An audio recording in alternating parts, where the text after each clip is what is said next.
힘들다고 함부로 말하지 말라라는 제목으로 하나님 말씀 증거하도록 하겠습니다. 예수님께서는 십자가를 홀로 지신 것이 아니라 우리 세 개의 십자가가 있었습니다. 좌우에 한 명의 강도가 있었죠. 저는 이것을 회개한 죄인과 회개하지 않은 죄인, 인류의 대표라고 생각을 합니다. 예수님을 중심으로 우리가 다 죄인이기 때문에 죽지 않습니까? 십자가에 우리가 달리는 거예요. 그런데 하나는 회개한 죄인으로 달리는 거고 하나는 회개하지 않은 죄인으로 달리는 것입니다. 로마서 3장 10절 보니까 의인 없나니 하나도 없다 그러니까 다 죄인이죠. 6장 23절 보면은 죄의 삭은 사망이다. 그러니까 다 죽게 됐다는 것입니다. 이때 우리 운명이 갈리는 것입니다. 이 십자가에 달려 있을 때 한마디로 해서 이게 고난의 심연에 있을 때 우리가 해야 될 일이 뭐냐? 첫째는 함부로 말하지 말라는 것입니다. 여기 좌편 강도라 그러죠. 회개하지 않은 강도 보면은 39절에 뭐라 그럽니까? 비방을 했다고 얘기를 합니다. 그 십자가에 달린 주제에 남 욕할 시간이 어디 있겠어요. 근데 비방했대요. 내가 그리스도가 아니냐, 너와 우리를 구원하랴 이렇게 조롱했다는 것입니다. 이 왼편 강도가 왜 화를 냈을까? 여러분 왜 화를 냈다고 생각하십니까? 사전에 뭐 예수님이 그에게 뭐 나쁜 말을 했거나 뭐 악감정이 생길 뭐 그런 일을 했을 리는 없다고 생각을 합니다. 그냥 화가 나서 그런 거예요. 여러분 고난 중에 있는 사람의 특징이 뭔지 아십니까? 괜히 예민해요.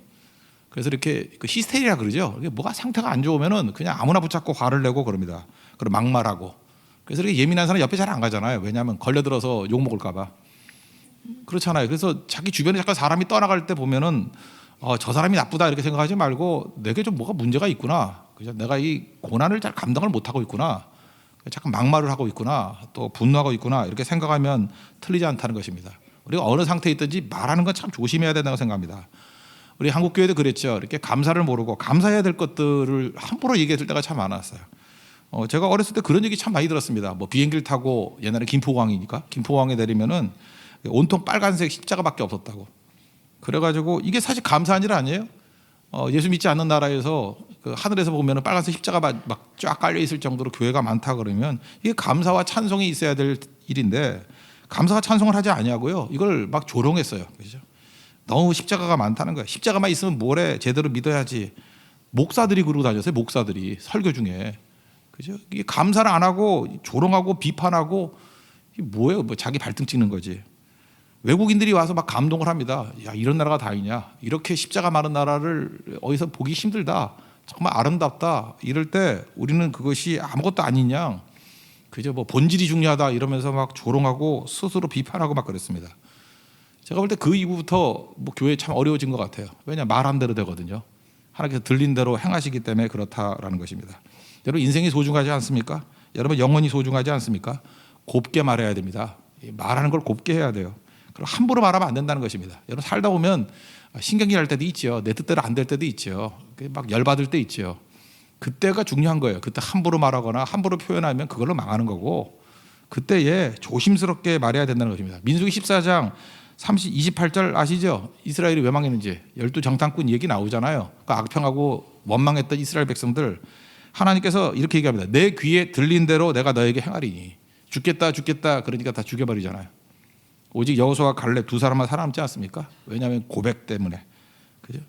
제가 아는 어떤 그 미국 교포 형제인데 우리나라에 왔습니다. 뭐 교포도 아니죠. 아버지 어머니 여기 사니까. 하여튼 미국에 어려서부터 있었고 왔다 갔다 하는 형제입니다. 그게 제대로 맞는 말이네.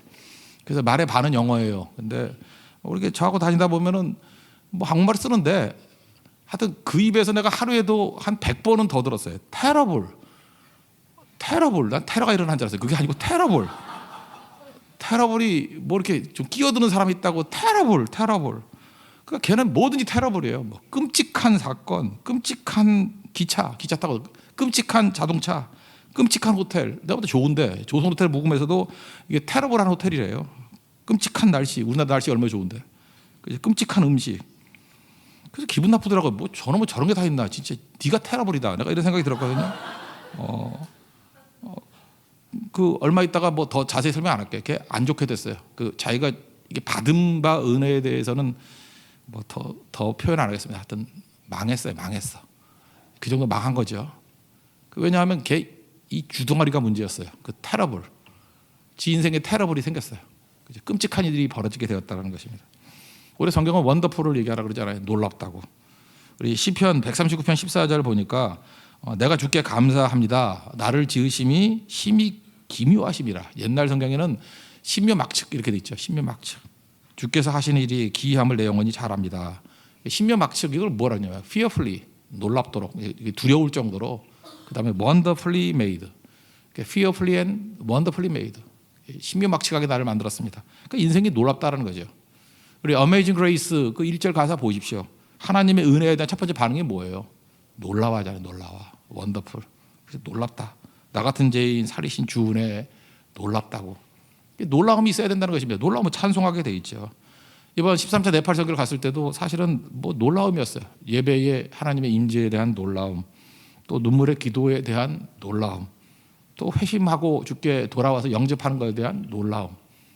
그죠? 그다음에 오늘 뭐 칼럼에도 썼지만 예배가 왜 중요하냐면요. 100대의 피아노가 있으면은 서로 옆에 거 튜닝하면은 소리가 안 맞죠.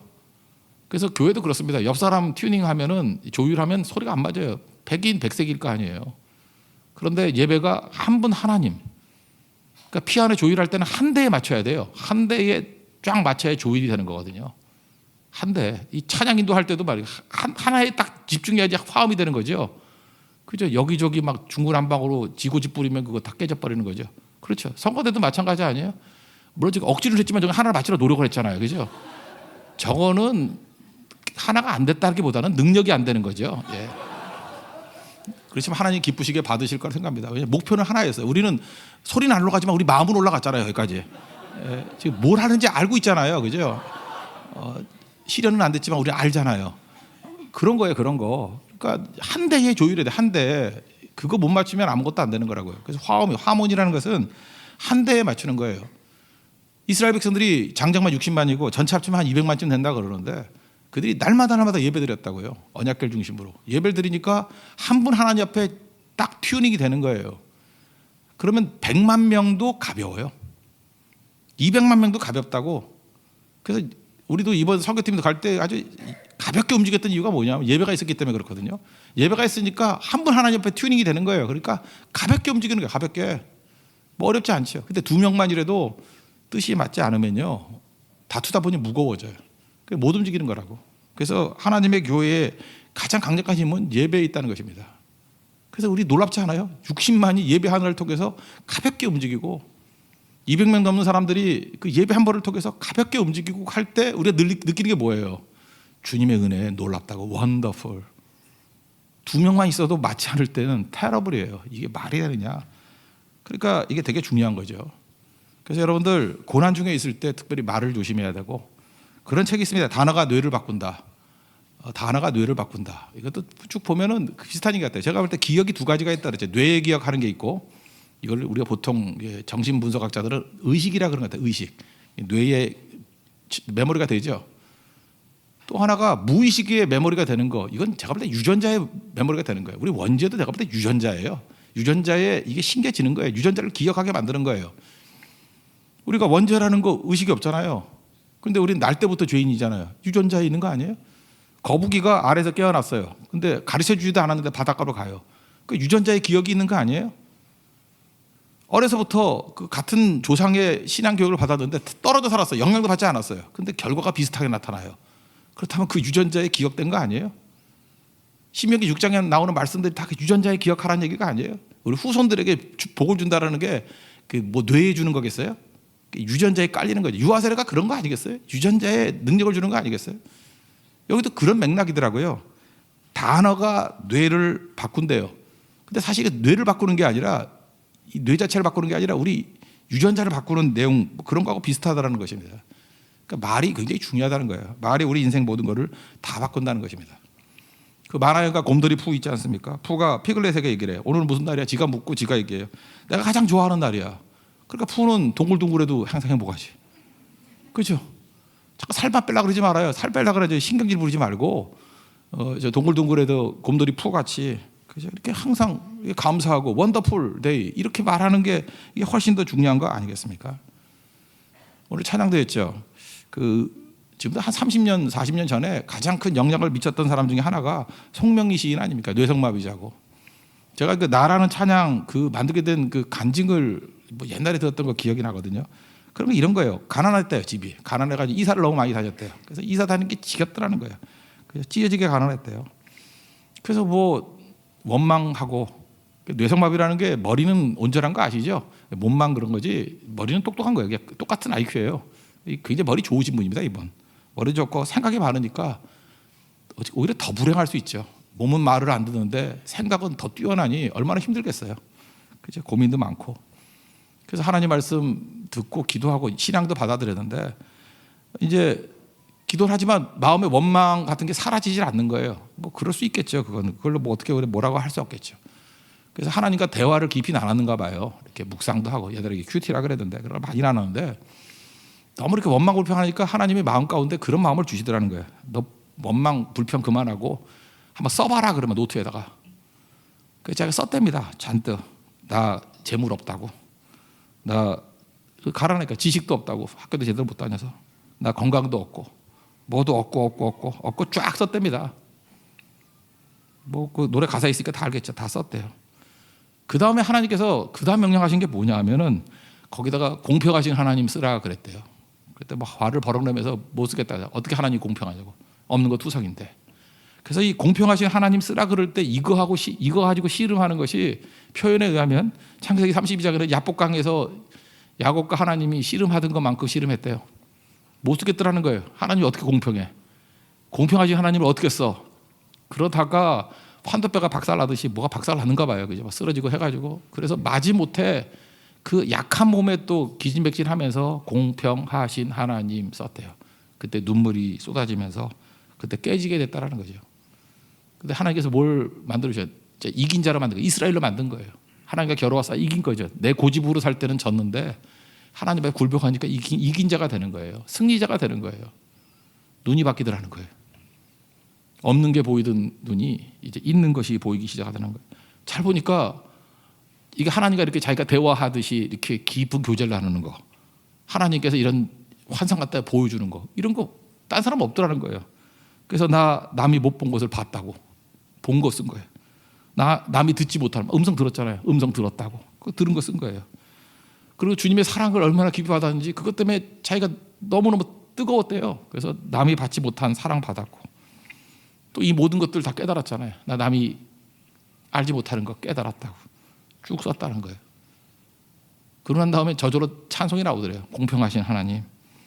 그러면서 남이 가진 거는 없지만 남이 없는 거 더 갖게 하셨다고.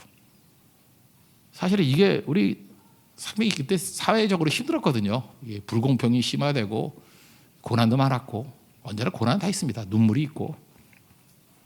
이 찬양이 굉장히 많은 사람들에게 힘을 주고요. 힘 줄 뿐만 아니라 사실은 이 찬양 한 곡을 가지고 신학이 바뀌어버렸어요. 신학이. 자기 머릿속에 있는 신학이 바뀌어버렸어요. 이 엄청난 일이죠. 이게 무슨 얘기예요? 고백의 중요성이에요. 송명기 시인이 이렇게 한꺼번에 확 뒤집어진 이유가 뭐죠? 고백이에요. 공평하신 하나님이라는 고백. 고백이 인생을 바꾸는 거예요. 아이덴티티가 다 바뀌어버리는 거예요. 내가 믿는 하나님이 공평하신 하나님이야. 그때부터 자기 세계관이 바뀌어버리는 거예요. 고백하셔야 돼요. 내가 제사장이야. 우리 나라가 제사장 나라가 되는 거야. 그러면 다르죠. 하나님과 잃어버린 백성 사이에서 사명자로 서는 거 아니에요. 내가 예배자야. 그 고백에서 인생이 바뀌는 거예요. 나는 죄인입니다를 불쌍히 여겨 주십시오. 이 고백에서 예수님을 그리스도요 하나님의 아들로 받아들이는 겁니다. 그래서 신앙 고백이 중요한 거예요. 고백하셔야 돼요. 잠깐 고백이 중요한 거예요. 로마서 10장 9절 보니까 내 입으로 예수를 주로 시인하며 또 하나님께서 그를 죽은 자 가운데 살리신 것을 내 마음 믿으면 구원을 받는다. 사람이 마음으로 믿어 의에 이르고 입으로 시인하여 구원에 이르느니라. 이게 시인하는 게 필요한 거예요. 고백하는 거. 여러분 고백해 보십시오. 놀라운 일들이 벌어지게 된다는 것입니다. 특별히 무슨 고백을 해야 돼요? 원망하는 것이 아니라 고백이 기도지요. 기도. 원망 대신에 고난 중에 있을 때 이 고백의 기도가 많이 필요해요. 하나님 앞에 고백하는 거. 누가복음 23장 45절 보니까 예수님 십자가 지셨을 때 휘장이 위로부터 밑으로 이렇게 찢어졌다 그러죠. 휘장이 이게 나눠놓은 게 성소와 지성소죠. 그 성소에는 뭐 있죠? 그 금촛대가 있죠. 메노라라 그런 촛대가 있고, 그러니까 촛대가 있으니까 환하겠죠. 촛대가 있고, 그 다음에 반대편에 금향로가 있죠. 이 향로는 향이 올라갈 때 이게 성도의 기도라 그러지 않습니까? 요한계시록 8장 3절 4절 보니까 성도들이 제단 곁에서 기도를 했더니 향연이 성도의 기도와 함께 천사의 손으로부터 하나님께 올라갔더라 이런 얘기가 나와요. 그래서 이건 명확히 성경에 해석이 돼 있어요. 기도예요, 기도. 향로는 기도. 그 떡상이 있고 그게 성소라고요. 그러니까 성소의 기도는 뭐죠? 향로같이 이렇게 올라가는 거예요. 성소의 기도는 우리의 그 이성의 기도예요. 뇌의 기도. 그러니까 논리가 있어요. 서론, 본론, 결론. 그리고 여러분이 기도하러 올 때, 금요일에 갈 때 기도하러 올 때 나 오늘 기도 제목이 뭐야? 이렇게 들고 오죠. 이렇게 다짐하고 오죠. 그런 게 성소 기도라고. 성소의 기도는 인간의 머릿속에 있는 기도예요. 근데 휘장이 갈라져 버렸어요. 그래서 지성소에는 1년에 한 번씩 대제사장이 어린 양의 피를 가지고 대속죄일에 한 번 딱 들어가는 거예요. 죄를 지면 거기서 죽으면 끝나는 거라고요. 그런데 예수님이 지성소로 들어갈 수 있는 길을 열어주신 거죠. 히브리서에 가면 담대하게 하나님의 보좌를 향해서 나갈 수 있게 만든 거죠. 근데 지성소에 뭐가 있어요? 하나님 언약궤 안에 뭐가 남았죠? 말씀. 그래서 지성소의 기도라는 건 뭐냐 하면 듣는 기도라고요. 내 뜻 가지고 이렇게 아뢰는 기도가 아니라 이젠 듣는 게 다 기도가 되는 거예요. 하나님께 듣는 게 기도가 돼요. 그래서 여러분 지성소 기도가 돼야 됩니다. 예수님이 지성소 기도를 가능하게 만들었다고요. 그래서 나아가서 하나님 말씀을 듣고 듣는 것이 내 기도가 되는 거예요. 우리는 마땅히 구할 것을 알지 못한다. 성령과 함께 드리는 기도예요. 성령이 우리를 위해서 필요한 걸 구하게 만드는 그 기도. 그래서 결국 듣는 기도예요. 말씀의 기도. 이런 기도가 있을 때 이게 풍성해지게 된다는 것입니다. 사실은 이번 네팔 선교 갈 때 뭐 기도 진짜 많이 했거든요. 했는데 저는 지성소 기도를 체험했습니다. 제가 상상도 못했던 것들이 막 기도로 나오더라고요. 그죠? 제가 원래 금요철야 때는 제가 말씀드렸죠. 이게 방언 기도는 개인적인 거기 때문에 남들 앞에서 잘 안 하는데 그래서 자꾸 방언이 나오는 거예요. 이 기도를 인도해야 되는데 그래서 이게 뚝 떨어져서 하죠. 마이크 잘 안 들리도록. 근데 또 자기 기도는 안 하고 또 남의 기도만 듣는 사람이 있어. 그래서 목사님 뭐 하시는 거예요? 자꾸 이런 사람들이 있어요.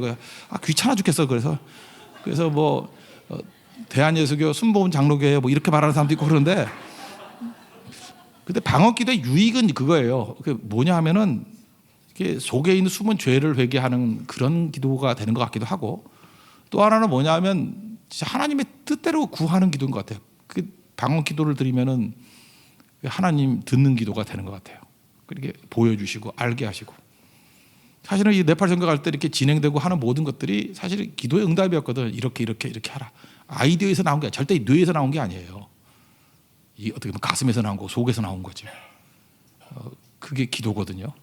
그래서 지성소 기도는 듣는 기도입니다. 듣는 기도 또 영의 기도고 이건 정말 엄청나게 빠른 응답이 있고요. 이 번갯불 같은 응답이 있습니다. 제가 받은 말씀은 거예요. 안심하고 전도하라. 뭐 핍박도 많다, 뭐 어려움도 있다 그러는데 저는 안심하고 전도하라는 확신을 얻었어요. 그죠? 안심하고 이번에 핍박이 되게 많았습니다. 근데 교회 안에 모아서 하니까 뭐 아무 문제 없고 또 떠나오는 날은 분다라 그래가지고 거기 데모하는 날이에요. 차 지나가면은 돌멩이 던지고 막 그러는 날이에요. 근데 또 묘한 게 데모는 해도 거기 데모하는 걸 분다 그러거든요. 우리 이번이 그 윈드 온 파이어였거든요. 바람이 분다하고 똑같아요. 예. 나쁘지 않았어요. 왜냐하면 외국인 차는 보내주더라고. 그래서 우리는 차도 안 막혀가지고 분다 계속했으면 좋겠어요. 우리 오늘 날. 우리는 그냥 그 굉장히 차가 막히거든요. 근데 그냥 손살같이 달려가지고 마지막 날 오는 날 카트만두는 분다가 없어가지고 차가 좀 막히더라고. 그 포카라에서는 분다 때문에 올 때 아주 쉽게 왔어요. 갈 때도 쉽게 가고 그런 거죠. 그러니까 안심하고 하나님께서 뭐 우리가 볼 때 나쁘다고 생각하는 것도 합력하게 서로 이렇게 만드시고 여러 환경에서 하나님이 하시면 돼요. 이게 하나님 백성들이 해야 될 일이라는 것입니다. 고난 중에 어려움이 있다 그러죠. 그거 잠깐만 묵상해서 걱정하고 또 두려워하면은 일을 자꾸 크게 만드는 거예요.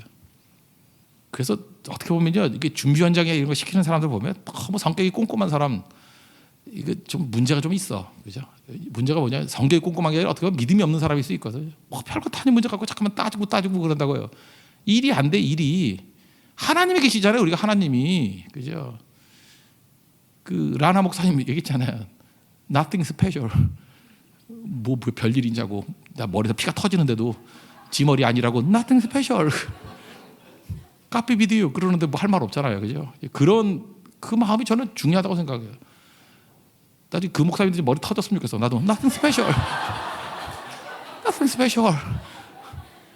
카피 비디오. 참 못됐죠. 예. 근데 그럴 날이 왔으면 좋겠어요. 못됐는데. 예. 그것도 맞는 얘기 아니에요. 하나님 함께 하시는데 뭐 특별한 일이 뭐가 있으며 뭐 대단한 걱정할 게 뭐가 있냐고요. 하나님이 우리를 지켜주신다라는 것입니다. 이 믿음 가운데 나아가는 하나님의 종되기를 바랍니다. 저는 그래요. 이렇게 뭐 염려할 것도 많고 뭐 두려워할 것도 많이 있는데 제가 요즘에 그 애플워치를 차고 다니거든요. 이게 뭐 딴 기능 말고 이게 주기마다 한 번씩 이렇게 찌릿찌릿 울리면서 딱 보면 뭐 원이 하나 딱 떠요. 그래서 뭐냐 그랬더니 심호흡을 하십시오. 이렇게 떠요. 움직임을 멈추시고 심호흡을 하십시오. 난 그때마다 내가 따라서 심호흡하겠어요? 미쳤어요? 기도는 호흡이잖아요. 그래서 난 그 사인을 기도 사인으로 생각한다고. 그게 한 1분 움직이거든요. 그래서 그때 그냥 무조건 딱 중단하고 알았어. 심호흡이 아니라 나는 영적 기도를 할 거야. 근데 1분 기도가 참 깊은 것 같아요. 1분 좀 더 하죠. 한 2, 3분 정도 하는데 그게 그 심호흡을 하십시오. 그 메시지가 하나님 메시지 같이 보여요. 그죠? 너무 타이밍이 좋을 때 있는 것 같아요. 그렇다고 여러분 전부 다 애플워치 차고 다니면서 기도하지 말고 이거 없어도 다 되거든요. 예. 그러니까 우리 주변에 있는 어떤 자극들이 있죠. 어떤 자극들을 가지고 그걸 기도의 사인으로 생각하면서 오히려 함부로 말하거나 어려워하지 말고 기도하십시오. 여러분 그럴 수도 있다고 생각해요. 내가 이제 고난 가운데 있을 때 너무 어렵잖아요. 누가 와가지고 그죠? 나를 이렇게 속을 뒤집는 소리를 한 번씩 해. 그 애플워치에 심호흡을 하십시오. 이거 똑같이 기도하라고 하나님이 이런 사람 보냈구나. 그래서 그 사람 대항하지 않고 그때 한 1, 2분 기도해 보라고요. 그럼 그게 우리 영적인 카운터 펀치가 되지 않습니까? 나를 시험 들게 만드는 것이 오히려 나를 깊어지게 만들고 더 풍성하게 만드는 능력이 될 수 있다는 것입니다. 여러분 십자가에 달린 자가 비방했습니다. 이게 우리 모습이에요. 그럼 망해요. 그럼 지옥 간다고. 왼편 강도 같은 그런 어리석음이 아니라 고난 중에 있을 때 그때 예수님 찾고 부르짖으십시오. 그때 뭐라 그래요? 그 오른편 강도 이야기죠. 당신의 나라에 임하실 때 나를 기억하소서. 그때 예수님이 뭐라 그래요? 이 고백 한마디를 듣고 오늘 내가 나와 함께 낙원에 있으리라. 이 고백의 능력이라고요. 그래서 고난 중에 있을 때 십자가에 달렸을 때 제일 중요한 게 뭐냐? 함부로 말하지 말고 신앙의 고백이 있는 기도를 하십시오. 그게 우리를 살리는 힘이 된다는 거예요. 우리가 다시 모든 사람들이 살아날 수 있는 우리 은혜의 역사가 있기를 기원합니다. 한 가지만 더 간단히 얘기하면 십자가는 끝이 아니라는 거죠. 십자가에서 끝나는 게 아니고 시작이죠. 사실은 시작. 그 이사야서 53장 2절에 예수님의 모습을 연한 순 같다 이렇게 얘기하지 않습니까? 새싹이라는 건 새싹. 예수님이 이렇게 강한 모습으로 우리에게 오지 않고 새싹으로 왔습니다. 어린아이 같은 새싹으로 왔어요. 우리도 마찬가지예요. 세상을 살아갈 때 새싹이에요. 새싹인데 새싹의 특징이 뭐죠? 작지만 생명이 있습니다. 1절에 제가 이 매장이라는 개념과 파종이라는 개념을 설명했죠. 똑같이 땅에 묻히는 겁니다. 근데 죽은 게 묻히면 썩는 거예요. 매장. 그걸 아무리 큰 거라도 묻히면 썩어요. 근데 새싹, 생명, 씨앗은요 아무리 작은 것이 땅에 심겨진다 할지라도 생명이 있으니까 죽는 게 아니에요. 파종이에요. 나중에 더 약한 수은이 나오고 새싹이 나오고 줄기가 나오고 가지가 나오고 열매 맺게 된다라는 것입니다. 그러니까 십자가는 생명입니다. 예수님은 생명이에요. 그래서 여러분들 크기가 아니라 생명을 추구하고 생명을 품는 그 모습이 반드시 있어야 된다는 것입니다. 그래서 여러분들 그 시오노 나나미 이야기 있잖아요. 로마인 이야기 쭉 보면 거기서 제가 인상적이었던 게 그거예요. 로마의 건축 얘기를 쭉 하면서 참 인상적인 얘기였어요. 로마는 아름답게 지을 수 있는 능력이 사라졌을 때 크게 짓기 시작했다. 우리 교회하고도 똑같은 얘기죠. 아름다움이 뭡니까? 생명이죠. 생명을 추구하는 것이 불가능해졌을 때 크게만 나갔다는 거예요. 크게만. 소아시아 7교회 가운데 뭐 제일 큰 교회들 뭐 보십시오. 다 엉터리 교회들 아니에요. 생명이 없으니까. 근데 서머나 교회라든지 빌라델피아 교회는 작지만 충성했다. 작은 것 가지고 충성했다 그러지 않습니까? 생명이 있는 거 아니에요. 생명. 그러니까 우리가 생명이 있어야 된다는 것입니다. 생명 하나 붙들면 언제나 이길 수 있다라는 거예요. 생명 붙들고 이 땅에서 사명 다하다가 사실은 우린 끝이 없어요. 왜냐하면 이 땅에 사명을 이루면 천국 가는 거고, 그러니까 죽어도 끝이 아닌 거예요. 이대 교수님 얘기 하나 해드릴게요. 이분이 아들이 있는데 근육이 말라가는 병이에요. 제가 정확한 병이 있었는데 뭐 잊어버렸어요. 하여튼 그렇게 기억나는데 근육이 말라가는 병이에요. 근육이 잠깐 없어지고 말라가고 그래요. 희귀병이죠. 그런데 아들을 놓고 정말 기도하는 분이었습니다. 4년인가 기도를 해가지고 병이 나았어요. 그 희귀병이 낫기도 힘든데 병이 나았어요. 얼마나 대단합니까? 할렐루야 아멘 하는데 본인이 유방암에 걸렸어요. 여러분 유방암은요 제가 보니까 사망률이 5%도 안 되고 그래서 빨리 발견하면 거의 뭐 감기 수준이에요. 잘 죽지도 않아요. 내 유방암으로 내가 돌아가신 분 못 봤어요. 어떤 분은 막 번졌는데도 지금 제가 유방암 그 번지고 있다는 게 22년째인데 아직도 안 돌아가지고 있어요. 아직도 진행 중이에요. 암은 가지고 있는데 그러니까 사실은 이게 별거 아닐 수도 있는 병이잖아요. 근데 이분이 유방암으로 죽음의 위기까지 처하게 된 거예요. 확률적으로 참 어려운 거죠. 그리고 이분은 이제 헷갈리는 거예요. 자기 아들의 병은 정말 확률적으로 어려운 병인데 하나님이 치유해 주시고 자기는 확률적으로 완치돼야 되는 병인데 이게 죽음에 이르게 되니까 헷갈리는 거예요. 그래서 하나님 앞에 또 간절히 기도했대요. 이게 뭡니까? 나는 이해가 안 됩니다. 이해 납득 공감이 안 됩니다. 그런데 하나님께 또 음성을 주셨다는 거예요. 네 아들은 살아서 내게 영광을 돌리는 거고 너는 죽어서 영광을 돌리는 거다. 그래서 하나님의 음성 듣고 받아들이기 시작했대요. 이 땅이 다가 아니구나. 천국 가는 거구나. 그렇죠? 내가 죽는 것도 영광이 되는 거구나. 사명 다 이뤘기 때문에 그런 거구나. 뭐 걱정이 안 되더라는 거예요. 그래서 오는 방문자들 위로하고 격려하고 전도하고 그랬대요. 근데 그것도 뭐 영원히 지속될 것 같지 않은데 갑자기 마음 가운데 이게 회개를 해야 되겠다라는 생각이 들더라는 거예요. 사람들과 이렇게 잘못했던 거. 제일 먼저 생각난 게 남편이더래요. 남편. 이분이 이대 교수님이니까 뭐 돈도 잘 벌고 참 이상해. 그 여자분이 돈을 잘 벌면 남자는 놀고 싶은가 봐요. 저도 그게 꿈이었거든요. 그게 꿈이었는데 우리 사모가 전혀 돈을 안 벌어가지고 참 힘들었는데 얼마나 좋을까 그런 생각이 들어. 그죠? 그러면 지금 네팔 돌아다니고 막 그러면 되는데 그죠? 등산하고 그런 사람도 있어요. 난 그게 너무 부럽더라고.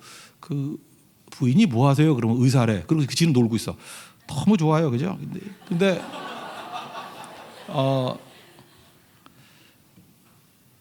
이분이 이제 자기는 이제 돈도 잘 벌고 이러니까 남편을 먹여 살렸다고 생각을 한 것 같아요. 그래서 내가 너를 먹여 살리니까 너는 내 말 들어야 돼라고 하면서 굉장히 남편에게 폭언을 가하고 무례하고 하고 그랬던 것 같아요.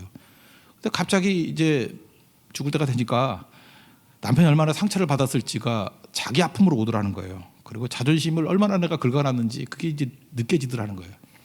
남편한테 무릎 꿇고 잘못했다 그랬대요. 내가 상처 준 거 잘못했고 자존심 긁어놓은 거 잘못했고 그래서 화해가 됐대요. 그 다음부터 시어머니가 생각나더라는 거예요. 시어머니가 그 돈 주면서도 시어머니 돈 주면서 그렇게 큰 소리 쳤대요. 뭐 이런 며느리가 어딨냐 그래요. 지 혼자 막 자화자찬하면서 시동생 공부시켰다고 또 그거에 또 계속 생색을 내고 그래서 시동생 만나서 또 잘못했다 그러고 이분이 이렇게 잘못했다 하다 보니까 생각보다 너무너무 많더라는 거예요. 이분이 굉장히 예수 잘 믿는 분이라고 생각했는데 알고 봤더니 이렇게 만나서 회개하는데 1년 걸렸대요. 그리고 돌아가셨어요. 여러분이 안 죽는 이유를 아시겠죠? 아직 회개할 게 많아가지고 안 죽는 거예요. 그래서 사실 회개도 좀 천천히 할 필요도 있는 것 같아요. 이런 거 보면 그죠? 사명이라는 게 있지 않습니까? 사명. 하나님께서 이 땅에 우리에게 생명을 주시는 이유는 뭐냐면 사명 이루는 거예요. 내게 주신 사명이 있거든요. 사도 바울이 사도행전 20장 24절에서 이렇게 얘기하잖아요. 내가 달려갈 길, 이게 내가 사명이에요. 그 주 예수께 받은 사명, 그게 뭐예요? 하나님의 은혜의 복음을 증언하는 일을 마치려 하면은 나의 생명조차도 귀한 것을 여기지 않겠다. 사명을 이루기 위해서 하나님께서 뭘 줘요? 우리 은사를 준다고. 은사는 무기고 도구예요. 그러니까 하나님께 받은 은사와 도구를 가지고 사명을 이루지 않으면 이거는 가짜예요. 하나님께서 여러분들 건강, 뭐 돈, 뭐 여러 가지 뭐 재능들 이거 다 은사 아닙니까? 이거 사명 이루라고 준 거거든요. 근데 지금 엉뚱한 데 쓰면은 이거 사실은 배교예요, 배교. 하나님 저버리는 거라고. 근데 그 은사 중에 하나가 뭐냐면 우리 생명도 은사라는 거예요. 생명도 은사죠. 하나님이 주신 선물 아니에요, 생명도? 그 생명도 사명을 위해서 써야지. 그냥 생명 부들부들 떨면서 오래 살아야지 뭐 100세 목회 이게 뭐예요? 100세에서 뭐 할 거야? 사명 아니 목사님은 100세 목회를 한다니까 내가 이해가 되는데 그냥 건강을 위해서 뭐 때문에 건강을 하는 거예요? 맨날 뭐 녹차만 마시고 맨날 뭐 뛰고 뭐 이러는데 그리고 성교도 안 가고 예배도 안 나오고 뭐 하자고 건강을 유지하는 거야? 뭐 하자고 건강을 유지하는 거예요? 노년에 돈이 있어야 되는 돈이 있어요. 돈이 있어서 뭐 하려고? 그 돈 있는 뭐 노인네가 뭐 좀 더 잘났나? 그게 아니잖아요. 내가 있는 모든 것들 다 사용해 가지고 써야 될 거 아니에요. 독수로 없어지기보다는 전 휘필드 얘기예요. 달아서 없어지기를 원합니다. 그 달아서 없어지기 원한다는 게 뭐예요? 그게 은사로 다 쓴다라는 거죠. 왜 우린 끝이 아니거든요. 왜 이 땅이 다인 줄 알고 이 땅에서 자꾸만 그래요? 노년 준비한다 그러는데, 은퇴 준비한다 그러는데 우린 그런 거 준비한 아니고요. 죽음 준비해야 돼. 죽음 이후에 갈 나라가 있는데 우리 본향이 있는데 왜 여기서 끝인 양 난리를 쳐요. 갈 건데. 그게 십자가입니다. 십자가 지고 끝나는 게 아니잖아요. 오늘 네가 나와 함께 나고 오래 있으리라. 그게 우리 인생입니다. 여러분 천국 갈 걸 믿습니까? 그게 우리 인생이에요. 예수님 십자가 붙들고 천국까지 끝까지 갈 수 있는 우리 하나님의 신실한 종 되기를 축원합니다. 모두 자리에 일어나겠습니다. 1000번을 불러봐도 다시 찬양하겠습니다.